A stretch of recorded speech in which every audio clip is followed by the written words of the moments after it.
It's almost New Year's, and if you're like me, you probably feel like this. January can feel like Groundhog Day in ministry. You've got a new calendar, same meetings, you've got a new series with the same fatigue, you've got new goals, but the same drama. And maybe you're thinking, here we go again, just another day and another new year. But here's the truth that most leaders miss. You're not going back to square one. You're building from something, and maybe you're stronger than you think. Hi there, my name's Todd Rhoades, and you're listening to the Healthy Church Staff Podcast. There's a lie that church staff often believe this time of the year, and that's because maybe 2025 didn't work. Maybe 2026 will be a reset, a redo, a fresh start from scratch. But ministry isn't linear, and it's definitely not a clean slate every 12 months. I wish it was. So what did you do in 2025? Even the stuff that didn't go how you hoped? Just know that wasn't wasted. Everything that happened this year formed you. And for your team, it shaped them. And it taught you what to try again and what never to touch again. So there was some learning involved. So at the new year, you're not starting over. You're starting with some history and with some learning. And sure, with some scars.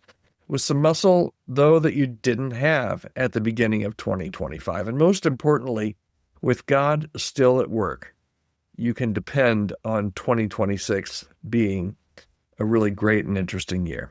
Let me flip it a little bit. If you're thinking that you're starting from zero, here's what's going to happen.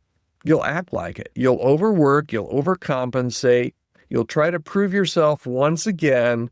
But if you believe that you're starting deeper with roots, you'll slow down, you'll lead with humility, you'll listen more, you'll trust more, and you'll probably risk more because you're a little bit more anchored. Now, some of you are ready to step into 2026, already tired. You didn't get the rest you wanted. The calendar filled faster than your soul recovered, and the pressure to start strong is already creeping in. But maybe you don't need to start fast. You just need to start anchored. And that means acknowledging what God did last year in 2025, even in all the weirdness that it might have been.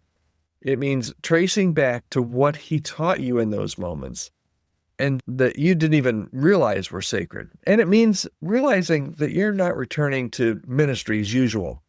You're returning in January of 2026 to a deeper, wiser, a little more broken year, which often means a little more usable.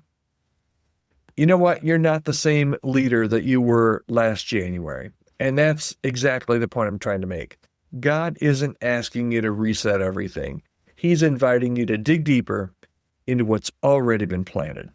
I've had times over my ministry career where I wish I could just hit delete, where I felt that the year had slipped by with too much busy and not enough fruit. But you know what? In hindsight, and the older I get, the more I realize this.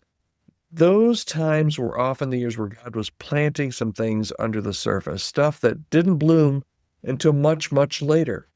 And it was there, and it mattered. And I wonder, maybe that's true for you too. So here's what I want you to think about today as we head into this new year. What happened in 2025 that did not look fruitful to you? Maybe it still doesn't, but might actually have been the beginning of planting by God of something deeper in your life. And here's another question for you. Where are you tempted to erase rather than build on what's already been done? Write down 3 things that God taught you in 2025. Not results, but those roots that we're talking about here. Things that changed you, even if the outcome wasn't visible. That's it for today. We're reflecting on the end of the year. I always like to do this and planning for the new year. And I hope this is helpful. You can reach out to me anytime, podcast@chemistrystaffing.com.